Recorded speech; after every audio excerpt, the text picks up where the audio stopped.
आप लगातार देख रहे हैं न्यूज नेशन का ग्राउंड जीरो पोल सर्वे और इसमें जो आंकड़े निकल कर आ रहे हैं वाकई में लोग इससे चौंकते तो जरूर हैं, लेकिन जिस तरह से ये लगातार बढ़ रहा है और आगे बढ़ रहा है, प्रचारित हो रहा है, ये अपने आप में प्रदर्शित कर रहा है कि दरअसल आज Bharatiya Janata party news nation के इस ग्राउंड जीरो पोल सर्वे के आधार पर भारतीय जनता पार्टी 49% मतदान प्रतिशत अपने साथ रख सकती है, जिसके आधार पर 131 से 141 सीटें भारतीय जनता पार्टी के खाते में जा सकती हैं। कांग्रेस के खाते में 37 से 47 सीटें जा सकती हैं। अब आइए जरा आपको दिखाते हैं कि अन्य न्यूज चैनल्स ने जो अपने ओपिनियन पोल गुजरात को लेकर किए हैं उसमें क्या निकल कर आ रहा है।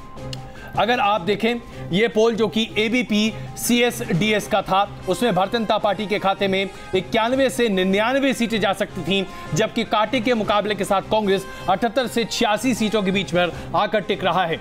और अगर हम उसके बाद इंडिया टीवी जिसने आज ही अपना ओपिनियन पोल सामने रखा है, पिनाज उसकी बात करें तो बीजेपी के खाते में 106 से 116 सीटें यहां पर जाती हुई नजर आ रही हैं और कांग्रेस के खाते में 73 सीटें तक जा सकती हैं और 63 से 73 सीटें कांग्रेस के खाते में जा सकती हैं और अदर्स के खाते में 204 सीटें यहां पर जाती हुई नजर आ रही हैं। और यहाँ पर इंडिया टुडे के सर्वे की बात करें, हालांकि इसकी तारीख थोड़ी पुरानी है, 24 अक्टूबर का किया हुआ ये पोल है। इसमें बीजेपी को 115 से 125 सीटें मिल सकती हैं, कांग्रेस को 57 से 65 और अदर्स के खाते में 0 से 3 सीटें जा सकती हैं। और न्यूज नेशन लगातार आपको कह रहा है कि हमारा जो ग्राउंड जीरो पोल सर्वे है, एक और सर्वे हम आपको दिखाते हैं। इस पोल की तारीख जो है 1 से 5 दिसंबर के बीच में है। प्रबोधन रिसर्च ग्रुप का ये सर्वे है। इसमें बीजेपी को 117 सीटें यहां पर मिल रही हैं। आलोक जी, आपने न्यूज नेशन के सर्वे पर आपने सवाल उठाए थे, जबकि हम कह रहे थे कि हमारे रिपोर्टर्स खुद ग्राउंड जीरो पर गए हैं और ग्राउंड जीरो पर जाकर उन्होंने मुद्दों को भी समझा है, लोगों से भी बात की है और कई हजार किलोमीटर का सफर भी तय किया और अलग अलग जगह हमारे रिपोर्टर्स गए। अब आप बताइए कि सारे सर्वे हमने आपके सामने दूसरे चैनल्स के भी रखे हैं, दूसरी एजेंसीज के भी रखे हैं, अलग अलग तारीख के भी रखे हैं। देखिए, मैं समझता हूँ अक्टूबर के महीने में लिया गया सर्वे, उसको आज हम प्रासंगिकता उसकी देखें तो नगण्य है। आप देखिए हर रोज 4 दिसंबर और 6 दिसंबर के सर्वे मैं समझता हूँ हर रोज नए मुद्दे आ रहे हैं और आने वाले दिनों में और भी होंगे। सेकंड फेज का चुनाव तो अभी उठा ही नहीं है कहीं पर भी, तो अभी से कहां से कैसे कैलकुलेट कर लेंगे हम। आज मुझे लगता है कि कहीं ना कहीं जो आपके ग्राउंड जीरो की जो रिपोर्ट आ रही है वो पूरी तरह से वास्तविकता से परे है। चलिए, विनम्रता से आप ये कह सकते हैं, बिल्कुल मैं मानता हूं, मेरे पास वक्त जरा कम है इसलिए मैं आप सबों को बीच में रोक रहा हूं, लेकिन श्याम जाजू जी, हमने तमाम ओपिनियन पोल सामने रखे और न्यूज नेशन का ग्राउंड जीरो पोल सर्वे अभी आपके सामने है, जिसके आधार पर हम 131 से 141 सीटों की बात कर रहे हैं। लेकिन आज भी बड़ा सवाल यही जो कि तमाम लोग पूछना चाहते हैं कि क्या प्रधानमंत्री नरेंद्र मोदी ही वो एक जादुई छड़ी है बीजेपी के पास, जो जहां जाते हैं वहीं पर वोट गिनना शुरू हो जाता है, वहीं पर ऐसा लगता है जैसे कि लोग मंत्रमुग्ध हो जाते हैं।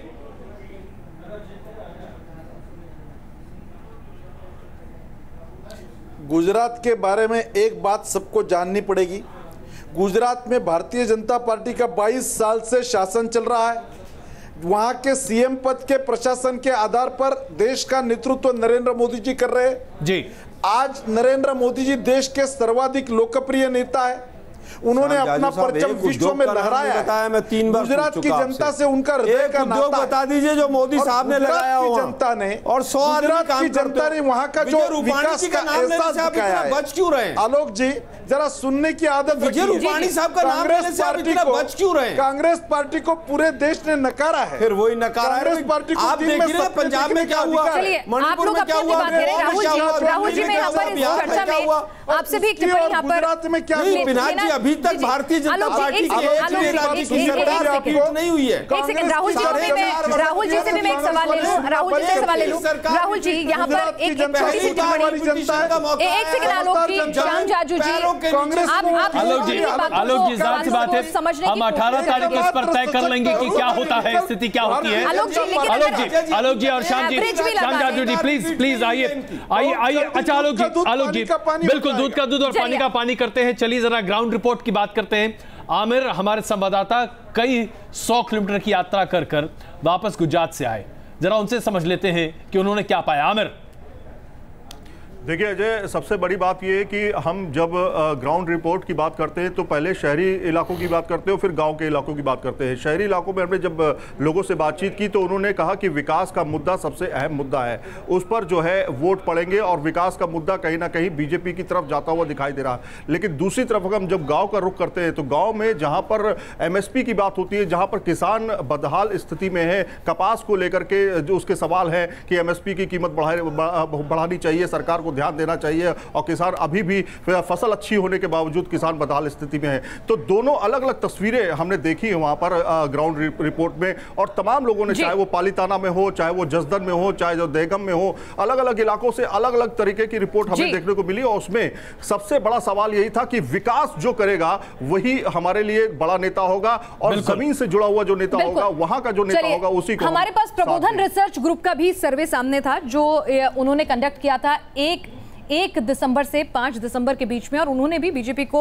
117 सीटें यहां पर दी हैं। और उन्हीं के साथ हमारे साथ इस वक्त विनोद जोशी जी जुड़ गए हैं। विनोद जोशी जी, हम चाहेंगे आप जी यहां पर कांग्रेस के तमाम नेता बीजेपी की जीत को नकार रहे हैं, कह रहे हैं कि हमारे सर्वेज में ही गलती है। आप बताइए कि आपके सर्वे का आधार क्या कुछ रहा था? न्यूज नेशन के सर्वे के मुताबिक तो ये सीटें और भी बढ़ रही हैं, 131 से 141 तक भी जा सकती हैं। मेरे प्रत्येक 182 सीटों पे हमने सर्वे किया है, और 3 बार सर्वे किया है। तीसरी बार 1 तारीख से 5 तारीख के बीच में किया है। तो हमारा 300 सैंपल से सर्वे किया है प्रत्येक विधानसभा में जी, और हर हमेशा हमारा सर्वे एकदम एक्यूरेट रहता है, और इस बार भी बिल्कुल करीब आएगा। पिछली बार भी मेरा 115 था और 117 आई थी। चलिए, तो यानी आप पूरे आश्वस्त हैं कि जो सर्वे आपने किया है वो पूरा सही हो सकता है। साइज से आप 2.5 लाख वोटों का आकलन कैसे कर सकते हैं? नहीं, ये लेकिन जाहिर सी बात है, ये अपने पिछले तजर्बे से बता रहे हैं, और जाहिर सी बात है यही मेथोडोलॉजी है, वरना सर्वे करना बंद कर देना पड़ेगा। इससे पहले कि हम यहाँ पर कुछ क्षणों के लिए रुके, राहुल देव जी, आप बहुत दिलचस्प अंदाज में कुछ कहना चाह रहे थे, तो मैं चाहता हूं कि वो अंदाज़े बयां आपका हो ही जाए। सूफियाना अंदाज में वो कांग्रेस के प्रवक्ता जो सज्जन थे वहाँ पर, वो कह रहे थे कि उनके हिसाब से बिल्कुल स्थिति उलटने वाली थी जी। तो मुझे उस पर बस एक शेर याद आया दुष्यंत कुमार का जी, दिल को बहला ले इजाज़त है मगर इतना ना उड़, रोज़ सपने देख लेकिन इस कदर प्यारे ना देख। क्या बात है। तो सपने हर कोई यहाँ देखता है, और ये राजनीति है, लेकिन बिना सपनों के शायद ये राजनीति की दुकान चल भी नहीं सकती। बिल्कुल, यहाँ सपने दिखाए भी जाते हैं, सपने टूटते भी हैं और सपने बेचे भी जाते हैं। फिलहाल छोटे से ब्रेक के लिए रुक रहे हैं, लेकिन लगातार ये चर्चा जारी रहेगी।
लगातार आपके सामने प्रस्तुत कर रहे हैं न्यूज नेशन का ग्राउंड जीरो पोल सर्वे, जिसके आधार पर हम ये मानते हैं कि ये संभव है कि भारतीय जनता पार्टी 131 से 141 सीटें गुजरात के विधानसभा चुनाव में जीत सकती है और कांग्रेस शायद अपने पहले के भी परफॉर्मेंस से और ज्यादा नीचे गिर जाए।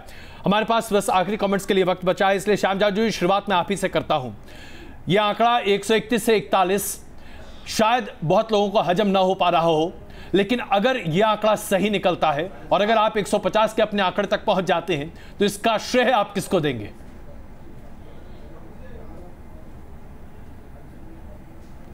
निश्चित रूप से भारतीय जनता पार्टी ये केडर पार्टी है। देश के सर्वाधिक लोकप्रिय नेता नरेंद्र मोदी जी हमारा देश का गौरव है, हमारे पार्टी का गौरव है। अमित शाह जी की स्ट्रेटेजी वहां पर काम आ रही है और गुजरात की जनता की आकलन शक्ति को हम चैलेंज नहीं कर सकते। उन्होंने विकास के मामले में यह देखा है, सबसे ज्यादा एग्रीकल्चर ग्रोथ करने वाला यह प्रदेश है, सबसे ज्यादा दूध का उत्पादन करने वाला प्रदेश है। जिस प्रदेश के चुनाव में जमीन, पानी और ये बिजली पानी का विषय नहीं है, रास्तों का विषय नहीं है जी। निश्चित रूप से हमारे जो मुख्यमंत्री आए उन्होंने अच्छा परफॉर्म करके वहां पर दिखाया है, इसलिए हम कॉन्फिडेंटली कह सकते हैं। और केवल अल्पेश, जिग्नेश और हार्दिक, इन पर गुजरात की जनता भरोसा नहीं कर सकती। गुजरात की जनता सोचने वाली जनता है। तो निश्चित रूप श्याम जाजू जी, तो फिर हम ये माने कि बीजेपी की 22 साल की एंटी इनकम्बेंसी ना होते हुए। श्याम जाजू जी, मैं क्षमा चाहता हूं, वक्त कम, इसलिए मैं बीच बीच में आपको टोक रहा हूं, लेकिन तो हम ये माने कि अगर बीजेपी जीतती है, चाहे जितने भी सीट आए, उसका श्रेय बीजेपी का काडर और उसके बाद प्रधानमंत्री नरेंद्र मोदी। लेकिन अगर मान लीजिए कि नतीजे आपके अनुरूप ना आ पाए तो फिर प्रधानमंत्री मोदी जी, अमित शाह जी की स्ट्रेटेजी जी चलिए, और अगर अनुरूप ना आ पाए तो हमें बिल्कुल डाउट नहीं है। हमारे नोटबंदी के निर्णय के बाद भी हमने ये सिद्ध करके दिखाया, जीएसटी के बाद भी ये सिद्ध होने वाला है। यानी आपको बिल्कुल डाउट नहीं है? राहुल जी फुल फ्लेज लगे हुए हैं इस चुनाव में, उन्होंने अपने तौर तरीके भी बदले हैं। अगर जैसा कि आप दावा कर रहे हैं कि जीत आपकी होगी, अगर ये हमारे आंकड़े सही हो जाते हैं तो क्या हार की जिम्मेदारी राहुल जी लेंगे? देखिए, मैं समझता हूँ 2014 में तो माननीय राहुल गांधी जी वाइस प्रेसिडेंट थे, हमारी उम्मीदें बढ़ी है। राहुल जी सबसे ज्यादा वहां मेहनत की है, उसके बावजूद 2014 में एक मिनट श्याम भाई, वाला है जी श्याम भाई एक मिनट, 2014 में लोकसभा के चुनाव के बाद सबसे पहले अगर किसी ने जिम्मेदारी ली तो माननीय राहुल गांधी जी थे। ना वो उस समय पार्टी के प्रेसिडेंट थे और ना ही वो पीएम थे। स्वाभाविक तौर पर वो सबसे बड़े लीडर हैं और सबसे बड़े लीडर से लेकर छोटे कार्यकर्ता तक जिम्मेदारी होगी। लेकिन मुझे ऐसा लग रहा है कि आज न्यूज नेशन के जो आंकड़े हैं इसमें क्लैरिकल मिस्टेक हुई है कहीं। अरे चलिए, कोई बात नहीं, आंकड़े हम राहुल गांधी जी का ट्वीट, हम राहुल गांधी जी के ट्वीट की चर्चा नहीं कर रहे आलोक जी। अजय भाई, परसेंटेज की बात अजय भाई 18 तारीख को वापस हम इसी चैनल पर बिल्कुल सही कह रहे हैं। 18 तारीख को हम दोबारा इसी मुद्दे पर बात करेंगे। मैं बस इतना मानता हूं कि राहुल जी जब ट्वीट करते हैं तो क्लरिकल मिस्टेक होती है। शायद ये कांग्रेस की मानसिकता में बात आ सकती है। मैं समझता हूं 18 तारीख को वापस कांग्रेस की जीत के बाद धन्यवाद, वापस शामिल होने के लिए बहुत धन्यवाद इस चर्चा में शामिल होने के लिए। और हम अपने इस पूरे आकलन पर अभी भी पूरे तरीके से मजबूती से खड़े हैं, क्योंकि हमारे तमाम रिपोर्टरों का ये आकलन है जिसके आधार पर हम ये आंकड़े सामने रख रहे हैं कि भारतीय जनता पार्टी के खाते में 131 से 141 सीटें जा सकती हैं और कांग्रेस के खाते में अगर हम बात करें तो कांग्रेस के खाते में 37 से 47 सीटें जा सकती हैं।